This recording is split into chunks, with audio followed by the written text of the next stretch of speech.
For those of you that I have not met, my name is Tony Fleo, and I have the distinct privilege of being the CEO of Social Venture Partners Dallas.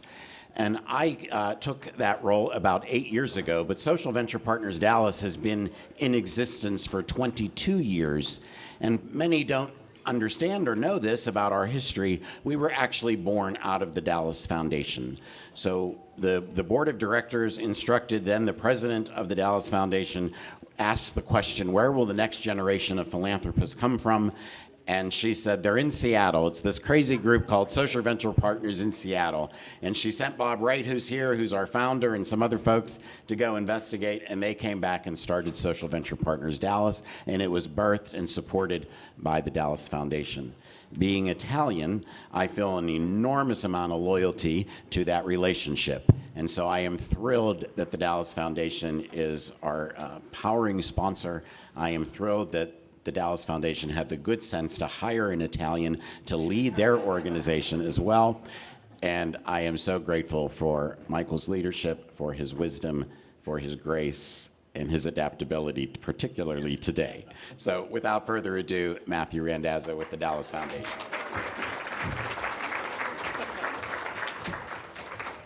Hey y'all, this is the second time this week that I've had the unenviable role of interrupting great lunchtime conversations. So I'm looking to my team and I'm promising to be as brief as possible. Many thanks to Tony and to everyone at Social Venture Partners Dallas for pulling together what I think is the most impactful conference in the state of Texas.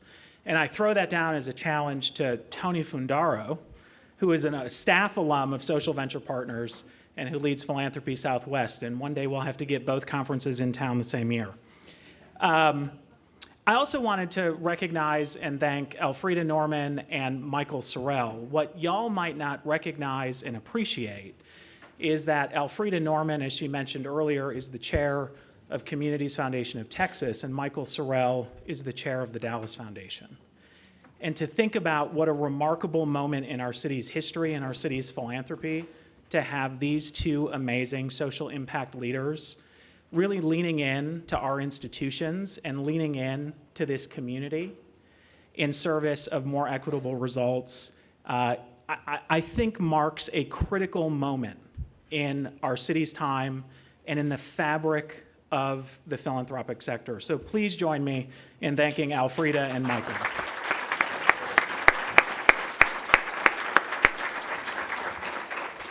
So I've got a few prepared remarks that I'll try to move through pretty quickly, and some of you have heard a version of this conversation previously.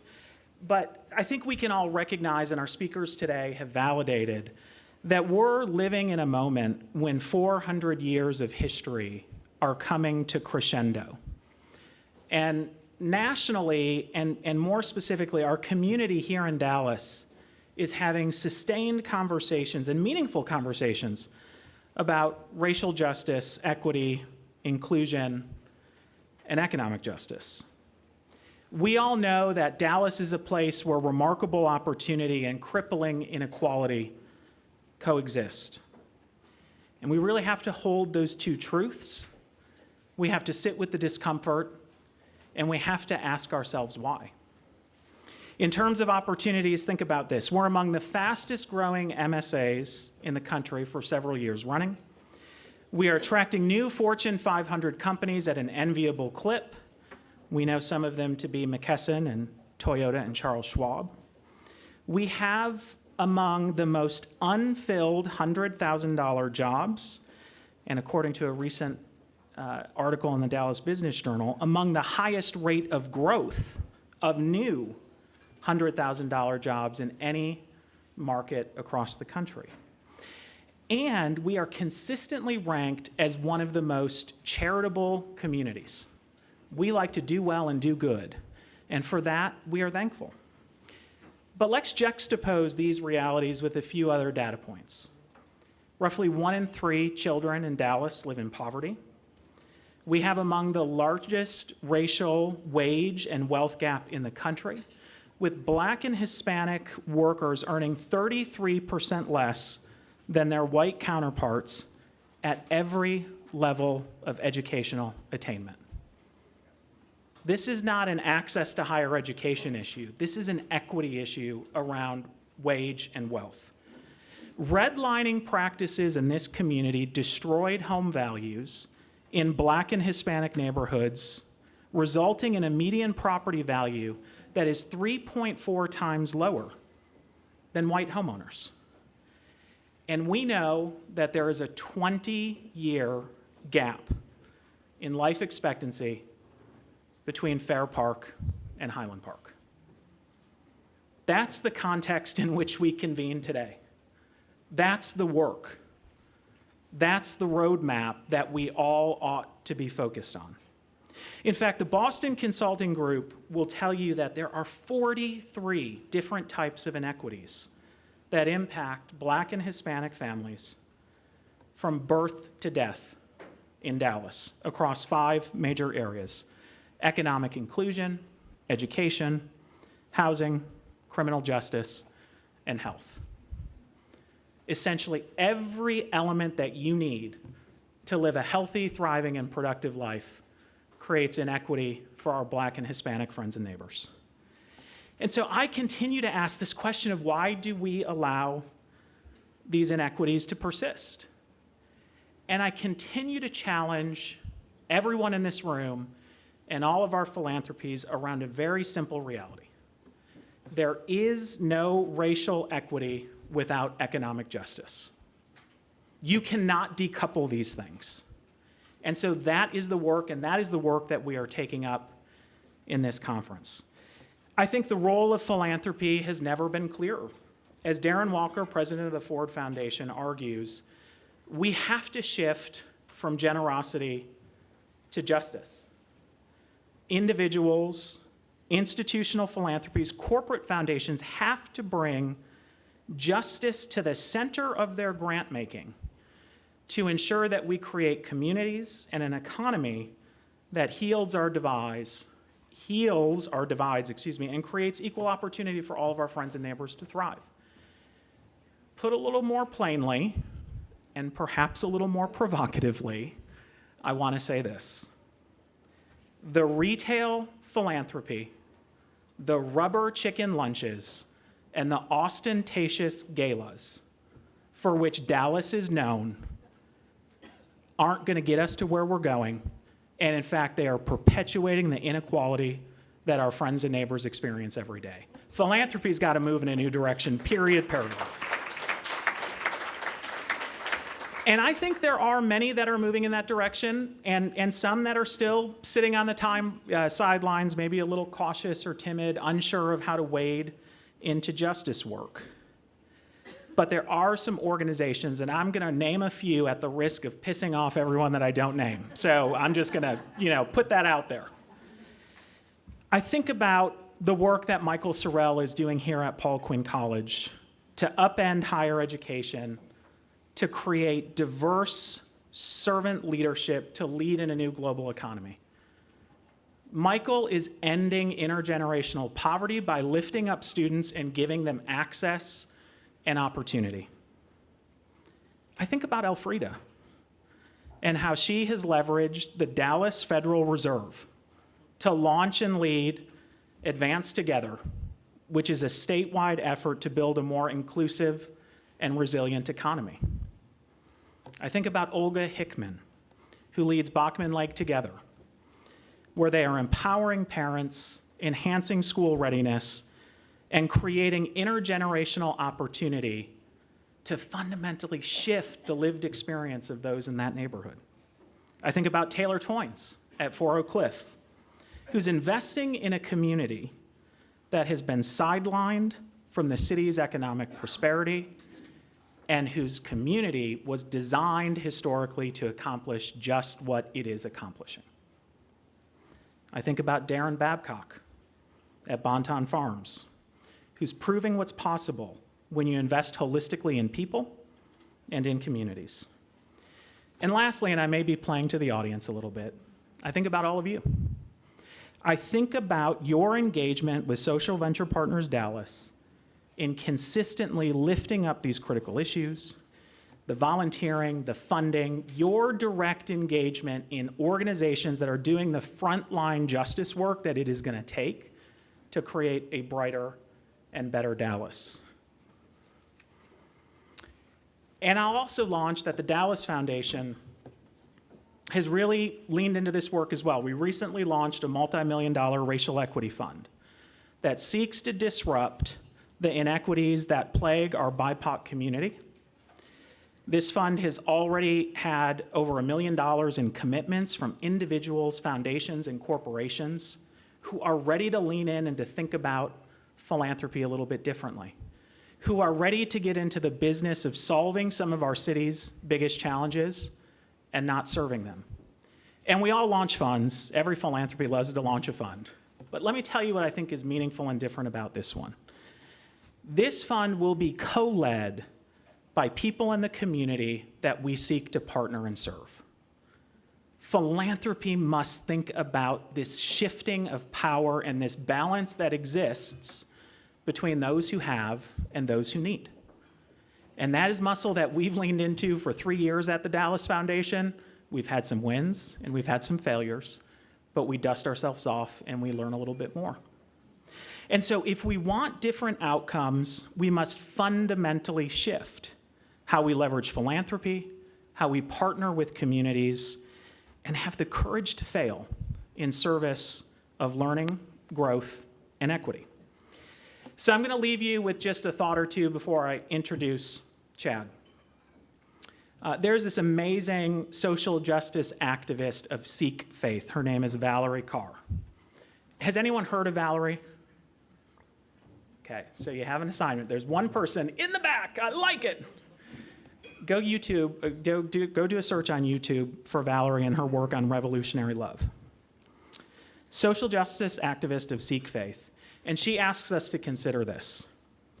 What if the darkness we are experiencing today is not the darkness of the tomb, but the darkness of the womb? What if our America is waiting to be reborn in equity and in justice? Now, my team and our donor partners will tell you I'm a doe-eyed optimist, but optimism without a plan is foolhardy. And so that is why we need institutions to come together in service of equitable outcomes. That is why we need the team at Social Venture Partners Dallas to convene like-minded individuals, and that's why we've got to create a tent that is broad enough and large enough to invite those into this work who might not see eye to eye with every opinion each one of us has. So I hope you all will continue to lean into what's next for our community. And if you're not already in the work, let's figure out how to co-conspire for a stronger and more equitable Dallas. Thank you all.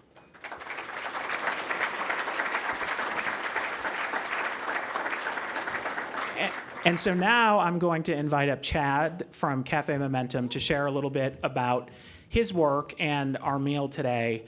I also just want to note that it was several years ago, I think, that Chad had the opportunity at bigBANG to have a discussion with many of you in this room and to talk about the work that he was hoping to accomplish to really support adjudicated youth and to help create a pathway and to help create opportunity for those that our community all too often forgets about. So it is a real honor and privilege for me to invite Chad to speak with you now.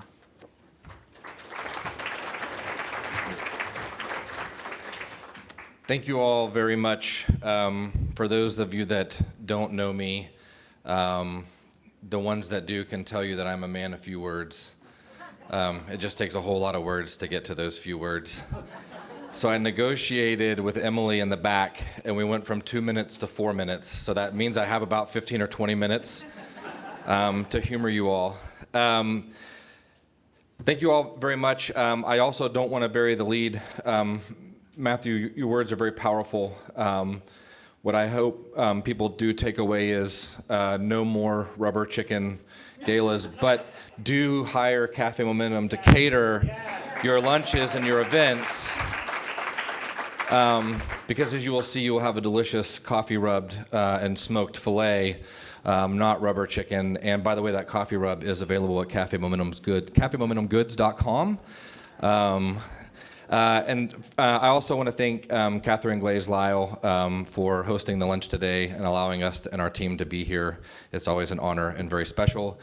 And very grateful for what most of you don't know is that Catherine and I actually used to date, but when I hit 40, she told me I was too old for her. So it happens. So any of you guys under 40, no, thank you all so much. Social Venture Partners Dallas. Her daughter's one of my best friends, and so this is the highlight of our day, is I get to say that, and then I get to call Sharon and say, guess what I said about your mom?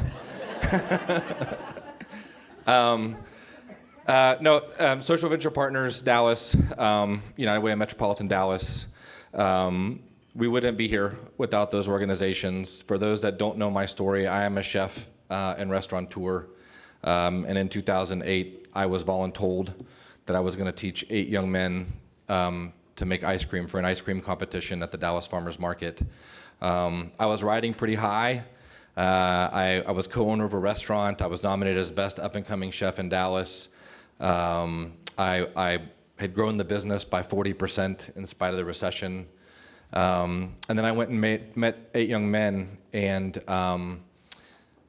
what they told me was I wasn't who I thought I was. Because the moment I met those 8 young men, I realized that I had stereotyped them before I'd ever met them, and I was wrong. And if you knew my life and you knew my story and the history of my family and all the seeds that had been planted in my life, I thought I was a better human being, and I wasn't. And that shame that I experienced that day led to the greatest sense of humility, and that humility led me to spend the next several hours listening to 8 young men tell me who they really were, how they really were, and why they really were. And I promised Emily 4 minutes, so I won't get too excited. But I learned about not me, but I learned about the world.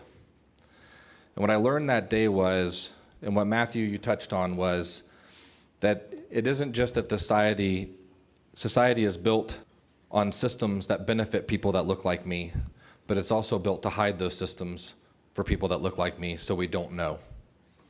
And I was exposed to those systems that day. So I continued to listen, and that's where the idea for Cafe Momentum came about. I'm very proud that in January we will celebrate our 7th birthday as one of the top ranked restaurants in Dallas, still to this day.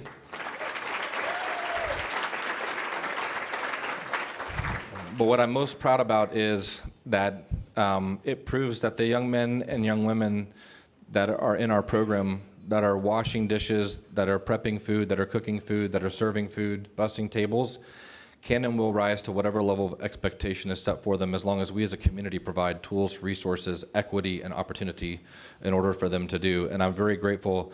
When you walk around telling people this whole concept of taking kids out of juvenile detention, putting knives in their hand, putting them in front of fire in a restaurant, it doesn't go over so well. But the first group to invest human capital into the belief of what Cafe Momentum is and could be to this community was Social Venture Partners Dallas. I was the second ever bigBANG. I participated in the speaking portion, and I cannot remember the name of what they call that special. You have like 6 minutes, and it's Pachachka, yeah, which was, I think, specifically designed so that I would speak as fast as possible and not cuss. And it worked till the very end. But it was Social Venture Partners Dallas that gave me as a chef, me as a restaurateur in our city, an opportunity to understand what inequity looked like and what we as a city should be doing to disband it. It was shortly thereafter that United Way of Metropolitan Dallas came knocking on the door. They didn't just knock on the door. They didn't just give us money and invest in a wacky guy with an idea. But my favorite part of my whole relationship with Jennifer and Susan was I sat in a little cubicle right outside of their office And as a guy that's never worked in a corporate environment in his entire life, that comes from kitchens and such, I didn't understand that I wasn't allowed to just walk in their office when I felt like it and tell them all of my brilliant menu ideas and other ideas. But what Jennifer and Susan taught me was that you embrace creativity, and that, as my friend Bishop Omar Jawar used to say, only inspired people can inspire people. And that's what they did so well. So I want to thank Jennifer and Susan so much for continuing to inspire so many in the community. And then I'm going to leave you with this. We started with an idea in 2008. We opened a restaurant in 2015 because some ideas take a long time, like Heinz ketchup. But 7 years later, we've worked with over 1,000 young people. And what this city has proven with 1,000 young people is that we as a community, when we rally around the most marginalized, when we provide equity, true change can happen. And it happens in ways like education.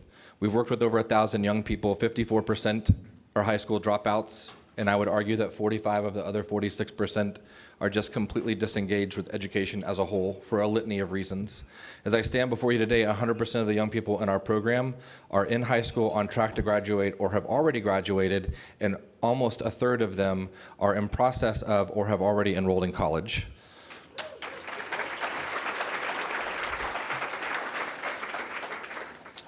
And out of 1,000 young people, not over 100%, it can only be 100%.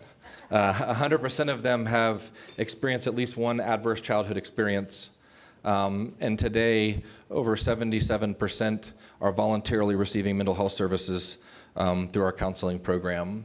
And so we're really proud of what change can look like, not just for today, but for future generations, as many of our young people are parents, and they're providing opportunities and resources for their own children. But it all started here. It all started at bigBANG.